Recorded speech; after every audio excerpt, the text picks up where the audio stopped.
Big news in the HVAC industry. I normally wait until our live show that we have every Tuesday night. If you've never joined us on our live show, I welcome you to join us there. We will talk about HVAC news on there, among other things. But this article, I felt like was a pretty big deal. We needed to do a standalone video and talk about this because this is a big deal. We've seen lots of laws come out. We've seen refrigerant changes and new CO2 ratings and all these different ratings in the HVAC industry, all of them having to be elevated or changed in a way to make systems more efficient, make systems more climate friendly. We're seeing a lot of different changes, not just in our country, but worldwide. We're seeing other countries make changes and so on. But one thing that's interesting that we saw with refrigerants specifically is, yeah, there was this mandate federally. There's this phase down of 410A refrigerant, but there was also some things that needed to happen at the state level. And because of that, there are different timelines for each and every state. What's interesting about the article that we're going to go over in this video, I'll put a link to it down in the description of this video if you want to read it for yourself, is this is the first time I've seen some coordination, a little bit of togetherness between specific states to make certain things happen. This particular article that I came across says 9 states pledge to boost heat pumps to 90% of home equipment sales by the year 2040. And so again, this is 9 different states that are saying, hey, we're on board with this to say, hey, in our state, we want heat pumps, 90%. You might as well say 100%, right? Maybe they're acknowledging that there's exceptions to every rule, but 90%, that's a pretty high number that each of these states is saying, we're doing heat pumps here. And so I want to go through this article. I want to go through the ins and outs of the interesting parts of this article and what sticks out and things that you as a consumer or a homeowner need to know moving forward as you continue to purchase heating and air systems. Maybe you're in the market for one and that's how you found this video. These sorts of things are going to affect that. They're going to affect them by price. They're going to affect them by your options and so on. So the article says an agreement between state environmental agencies in the Northeast and West seeks to make high efficiency electric technology the norm in residential space heating and cooling and water heating. I do want to point out, if you've never seen any of my content before, I'm not going to be taking a political stance in this video. That's not my job. I don't claim to be an expert. I have my own opinions just like anybody else, but I will not be giving them in this video. I don't think that they really matter. I don't think you care, but I do think it's something to point out that there are sometimes political, sometimes different motivations behind some of these things that are done. And that's why you see sometimes certain states jumping on board with some things and certain states not, right? That's not out of the ordinary. This particular article says environmental agencies in 9 states will work together to reduce planet warming carbon emissions by making electric heat pumps the norm for most new HVAC equipment sales by 2040. What's interesting about this is not only are they saying, look, we're going to be looking at heat pumps as our big thing here, right? We're going to be saying that that's going to be 90% of our sales, but they're not even looking at other means of equipment, right? So we know of other types of technology that's used in other countries with very high COP ratings. Things like air to water heat pumps and other things like geothermal technology and things that are very high efficiency technology when it comes to heating and cooling spaces in your home. And they're not just saying, hey, we're going heat pumps. They're also kind of in a way saying we're not going with those other technologies, right? I think that's a little bit interesting. And I don't know if that's because maybe they're just ignorant and they don't know about some of these even higher efficiency options out there. Or maybe they're just saying, look, we're just tired of those low efficiency. We're tired of fossil fuel burning appliances and we're tired of low efficiency equipment. And we're just going to take a stance saying, at least if nothing else moving forward, we're going to be doing heat pumps.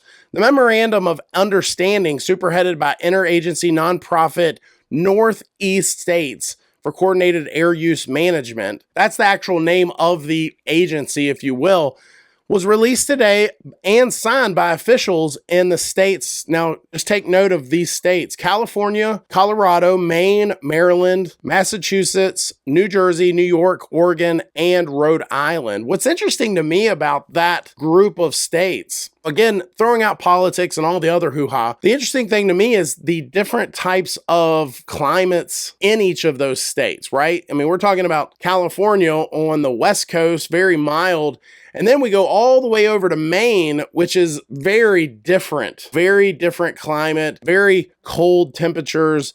And it's also on the coast, humidity being a big thing. And of course, you look at Oregon and these other states that are also somewhat what we would call clammy climates, where they're lower temperatures, high humidity. It just seems like an odd group of states, but they all have the same goal in mind here.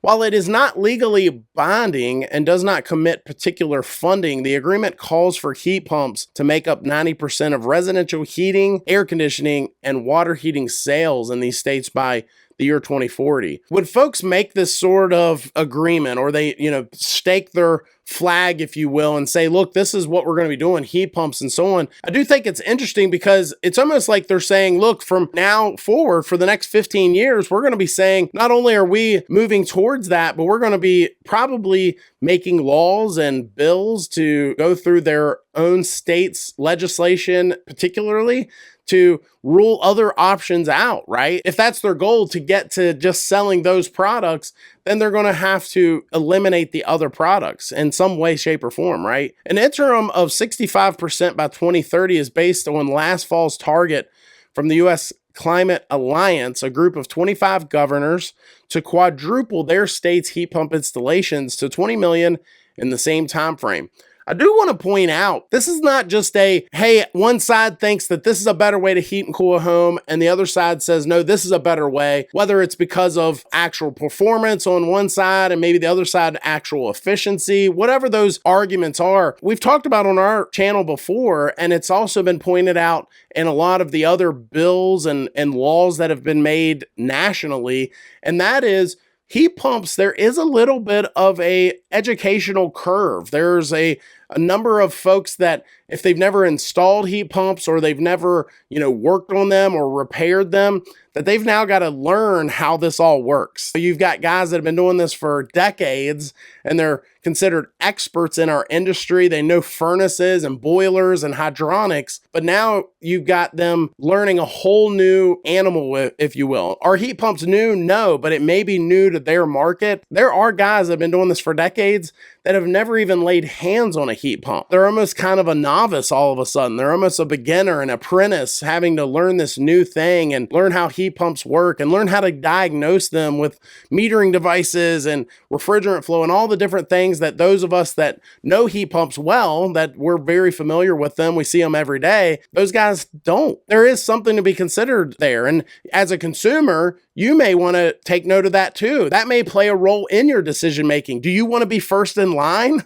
Do you want to be the first one, the guinea pig, if you will, that these guys are going to have to learn this new technology? I don't know. It's just something to point out. The residential sector is one of the top 2 or 3 contributors to greenhouse gas emissions in most of the East Coast states signing onto this agreement, driven in part by cold climates and a heavy reliance on oil and gas for home heating.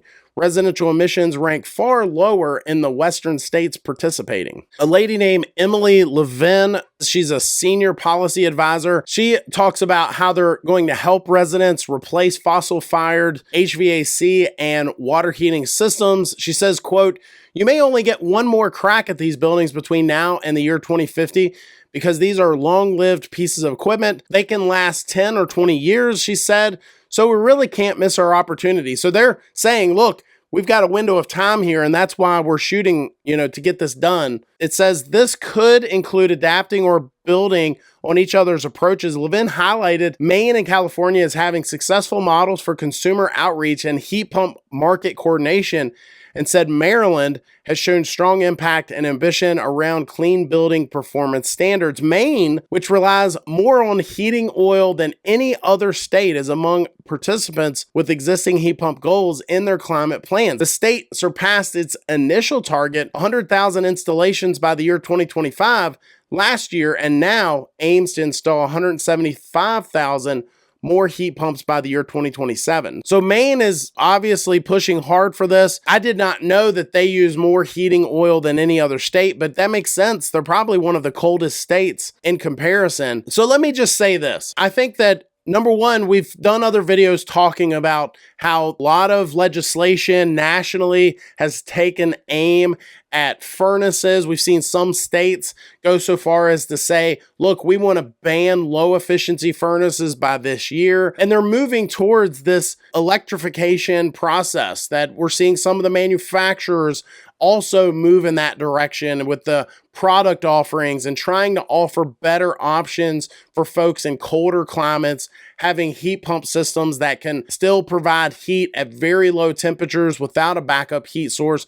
We're seeing a lot of that transition, but this is the first time that I can think of. Now, it may not be, but I think it's one of the first times that we've seen states get together and coordinate this effort, maybe not at the national level. They're saying, we as a state, we're going to almost kind of create a pact here where we're going to move in this direction as well. It's very unique. I thought it was interesting. What are your thoughts? I'd love to hear them down in the comment section. I feel like this is one of those topics, political or not, that folks are going to feel strongly one way or the other. If you like this video, I think you'll like this one even more. It's where I talk about some of the most common furnace issues. Thanks for watching. Hit that subscribe button. We'll see you next time.